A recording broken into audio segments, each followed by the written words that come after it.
Hello geeks and ghouls.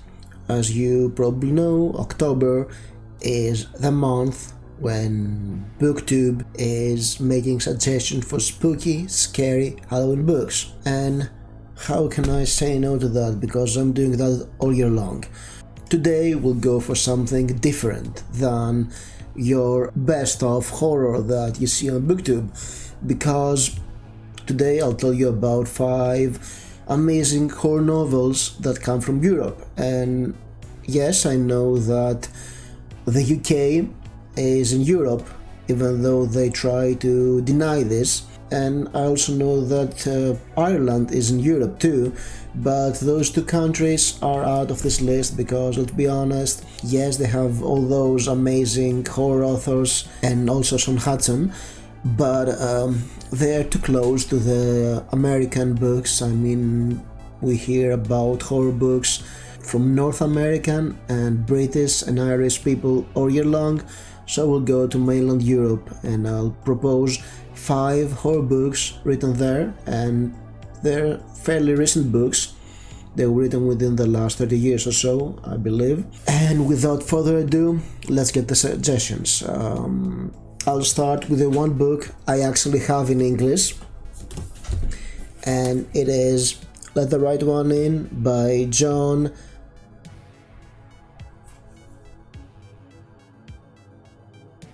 Asdeve Lindqvist, I believe, and you've probably heard of that. There have been 2 movies made out of this book. There was the original Swedish film, Let the Right One In, and there was the American remake, Let Me In, and you've probably heard about this book because it's excellent. The first movie was decent. I don't know about the American remake.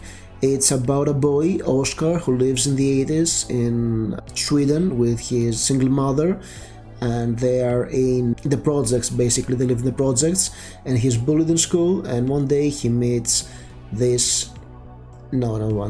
night he meets this neighbor girl, Ellie, who tells him straight out, I'm the girl, who is a vampire. And there is a bond between them, as we have this less than perfect Swedish community from the 80s. We have all those marginalized people as supporting cast. We have some bloodletting, of course, because it's always good to have some bloodletting, even in a book that is more tender like this one. And of course we have the main relationship between Oscar and the non-girl, Ellie, and it's really remarkable. It reminds me of Stephen King at his peak, and it's a chunky book. It's 600 pages long. No, it's not. It's only 500 pages long. 520 pages long. It's a bit chunky, and it doesn't feel chunky at all. It feels very full, tells a story to its completion. And if you want to read one book from mainland Europe, it's this one. However, the next 4 books are also quite good.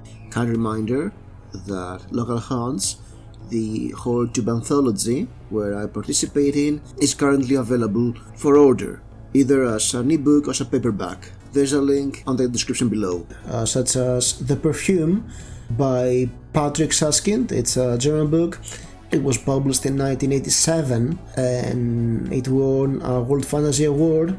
It's about a man who was born in 18th century France, and he has a very sensitive sense of smell, and he starts murdering women, trying to make the perfect perfume out of their scents. And it's an offbeat book. It's not what you quite expect from a horror book.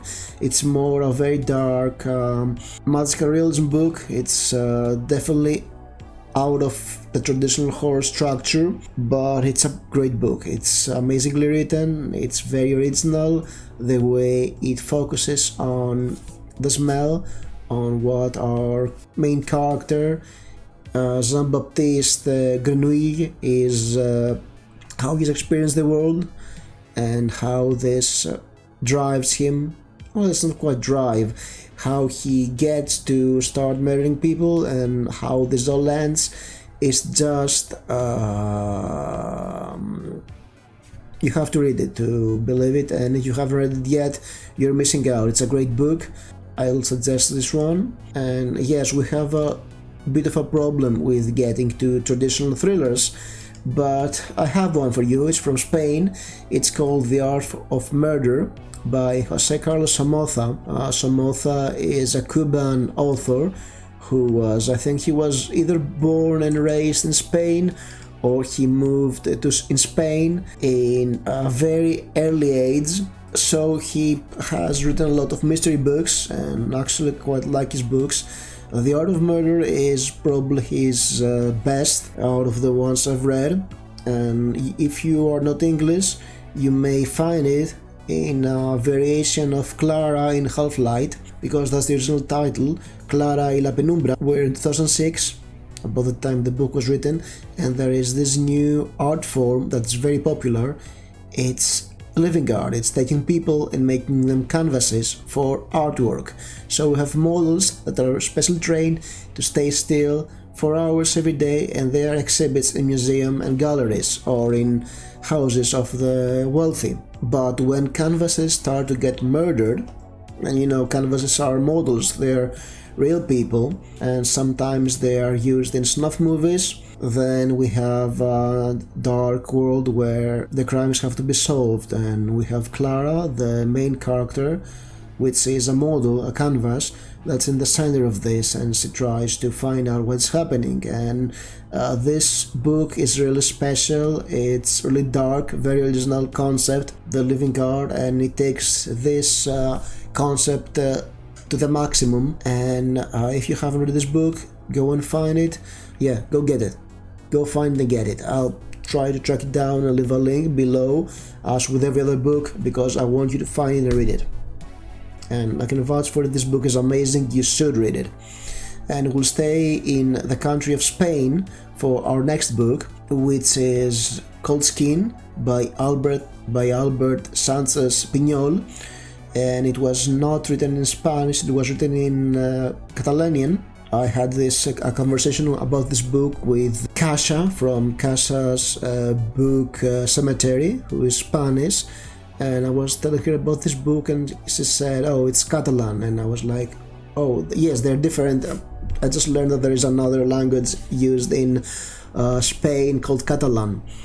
And this book is very interesting. I really love this book. It's Robinson Crusoe meets I Am Legend in a way. We have a man who goes to a solitary island as a weather watcher, and the island is in the edge of Antarctic. So he gets there, his predecessor is missing, and there is only another person in a lighthouse keeper who is barricaded there, and every night some fish people come out of the sea and assault the lighthouse, because the keeper of the lighthouse has captured a female of their species and keeps her in the basement and is probably deeply infatuated with her. And this book is it's no straight up horror.